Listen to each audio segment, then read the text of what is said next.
Good morning, everybody. It's time for Morning Manna. And I want to ask the question this morning. Is pressure killing your peace? Is pressure killing your peace?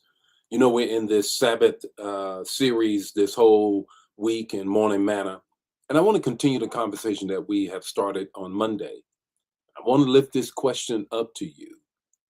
Is pressure killing your peace? Is pressure killing your peace? We're going to let our Facebook get our audience together. We're going to greet some folk, and then we're going to jump right into the manna on this morning. What a wonderful morning it is. It is good to see everybody on this morning. How you doing on this morning? And of course, I got a word for you on this morning. You already know it. And I just want to ask the question again. Is pressure killing your peace?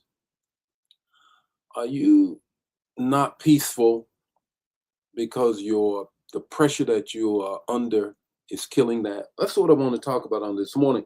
Now, before we get into that, I want to shout out to you this morning.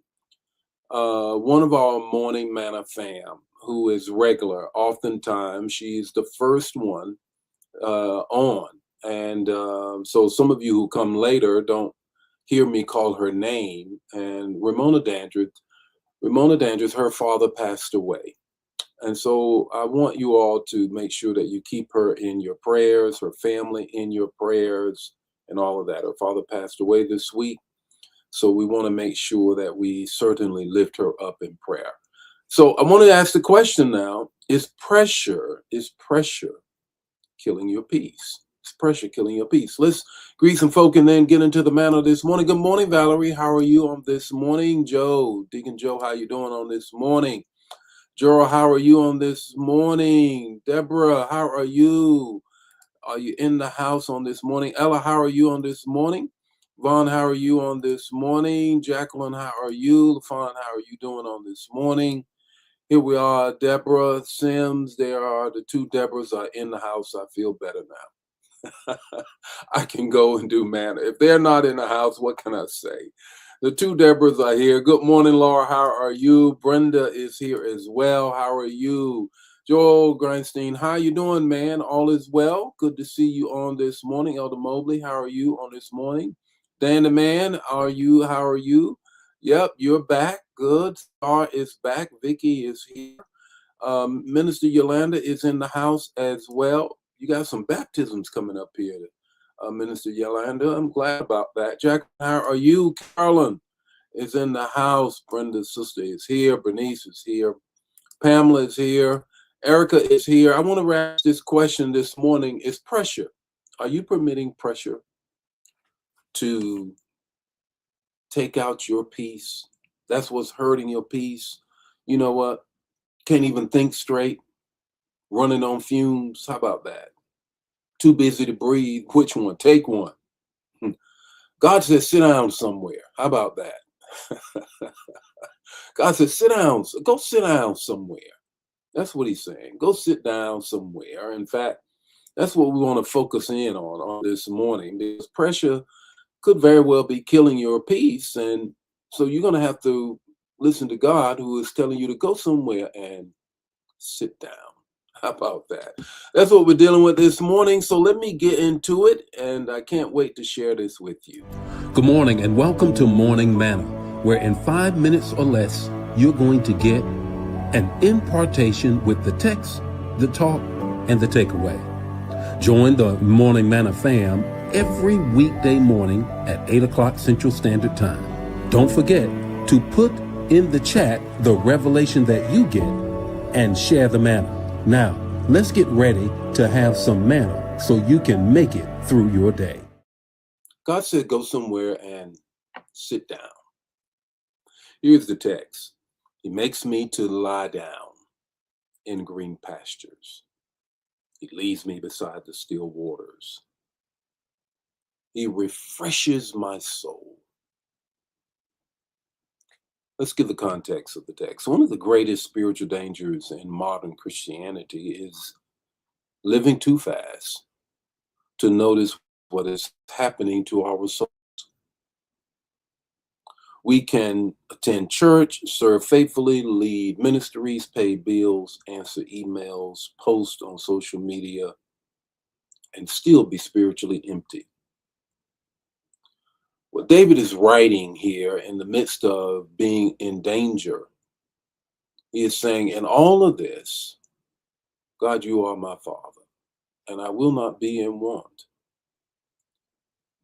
because you make me to lie down. Jesus said to the crowd that was gathering, the 5,000 on one occasion, the 4,000 on another occasion with the fish and the 5 loaves, make them sit down.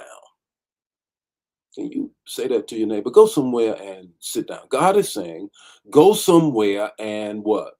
Sit down. Sit down.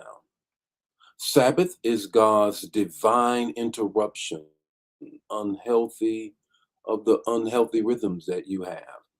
It is the holy pause. So that's what is happening here. David says it in the 23rd Psalm. He makes me.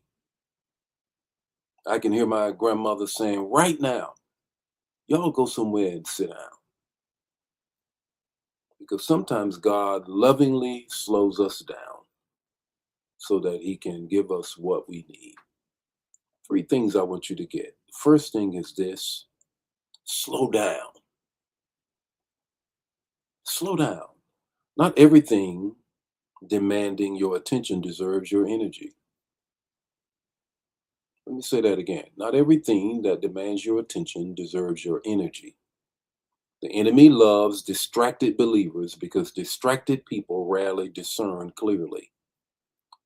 Some of us are moving so fast that we cannot even enjoy what God has already blessed us with. Sabbath teaches us to slow down, go somewhere and sit down. Slow down our pace long enough to hear God, enjoy family, process your emotions, and breathe again. Exhale. 2, sit still. You know the text. Sit still and know that I am the Lord. It is in the wee hours of the morning when he says that in the Psalms. It's about 3 o'clock. It's during the watch. It's on the fence. It's on the gate. And that's where that comes from. But let's add to that. You cannot be spiritually refreshed if you are never stop moving.